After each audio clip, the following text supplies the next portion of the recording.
97-93. On 2 cards. 95-95 on another card. Majority decision. Katie Taylor gets the 3-0 sweep against Amanda Serrano in that trilogy fight that happened last night at MSG on Netflix Live with Most Valuable Promotions, head of promotion team.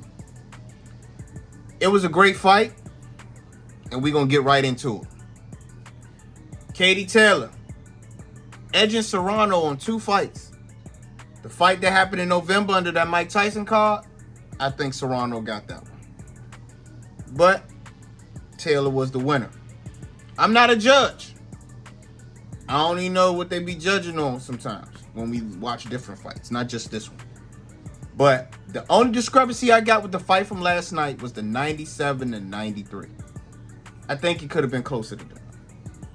But that's what happens in boxing. That's why they say don't let it go to the cards.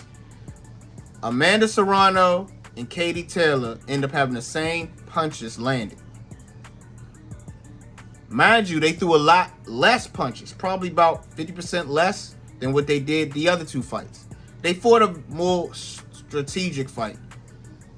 Was Amanda Serrano too cautious? Don't know if we could say that. She was being strategic, using a jab, fighting outside. But maybe the judges went off the impact of the punches that were landed.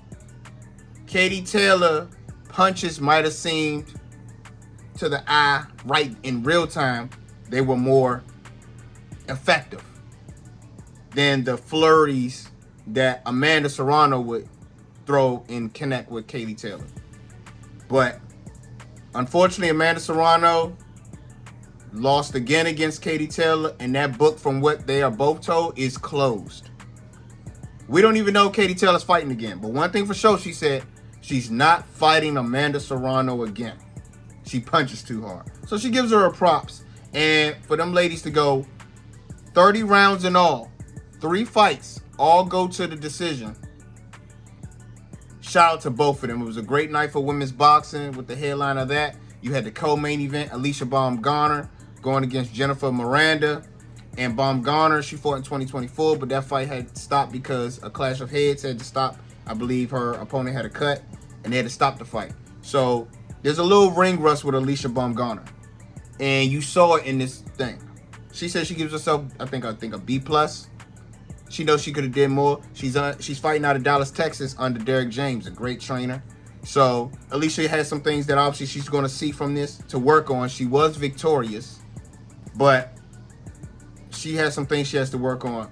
Jennifer Miranda, strong fighter. She was countering. Alicia threw some. Miranda was right there with the counter. So Alicia has to find ways to not have that happen and get caught with shots I think she shouldn't have got caught with. But like I said, she's been out of the ring, a little ring rust, but she still got the job done. Shout out to Alicia, the Baumgardner, for getting that W. Let's get to Shadasia Green. They said that was an upset.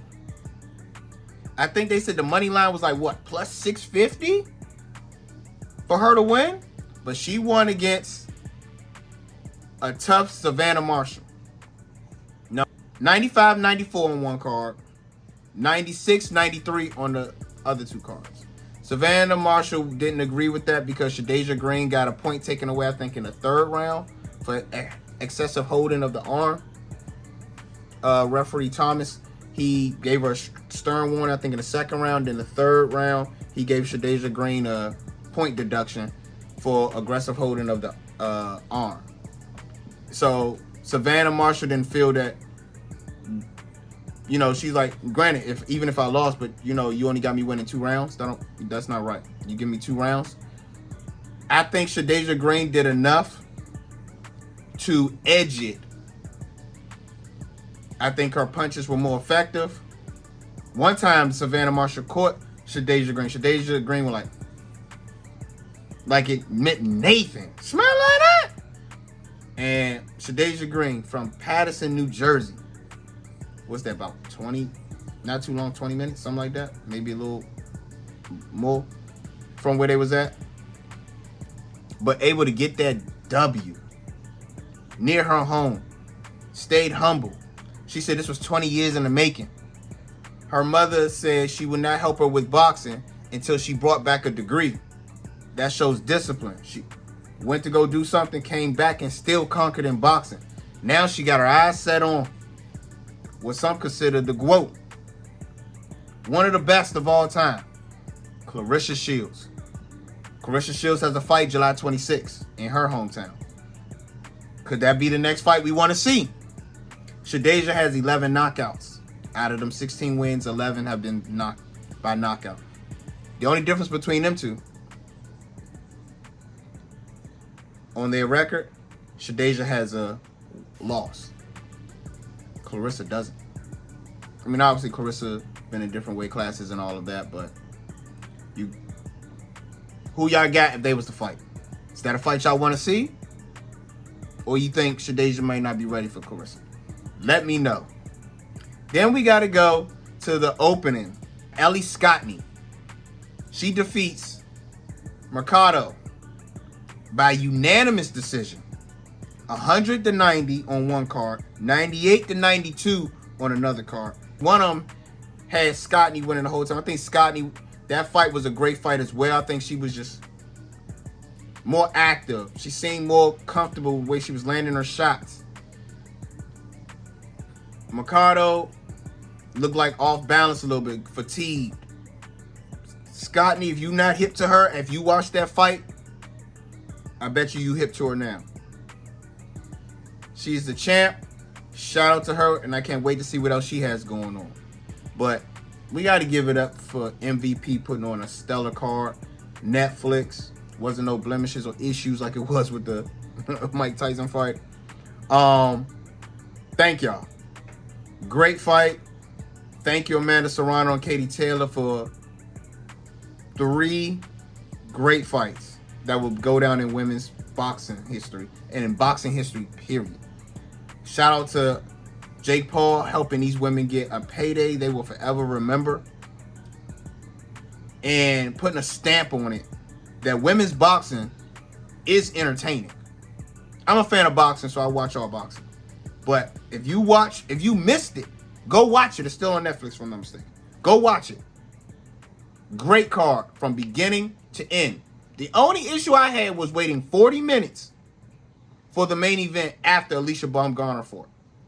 Why are we waiting 40 minutes when every fight before the main event went to the cards? That usually only happens on pay-per-views when the other fights on the card were either knockouts and they were quick stoppages, whatever. So you got to have that filler time. Why did we have to wait 40 minutes from the co-main event to the main event? That's all I want to know, Jake. Netflix. Answer me that. If y'all booked it for 12 to finish at 12:15 a.m. on Eastern Standard Time, then we got to figure that out next time. Do more of the math of how long these rounds are so y'all can have a better calculation. It should be no reason why we're waiting 40 minutes for the main event when the other fight went to the cards. There was no stoppages. There were no knockouts. Should have been no reason why we couldn't 10 to 15 minutes tops and go right into the main event. Just saying. But other than that, we had a TikTok live stream. We had a live recap of the fight. So it was a great thanks for everybody coming out for that. Appreciate the love y'all showed in the follows and all the gifts and all that. Thank you. Let's continue to run it up. Hey, y'all know what it is. Keep a go smack mentality. It's your boy Tony C. Mr. Smack Like That. Make sure y'all follow, like, hit that sub button, and ring that bell so y'all know every time that I drop something. Smack Like That.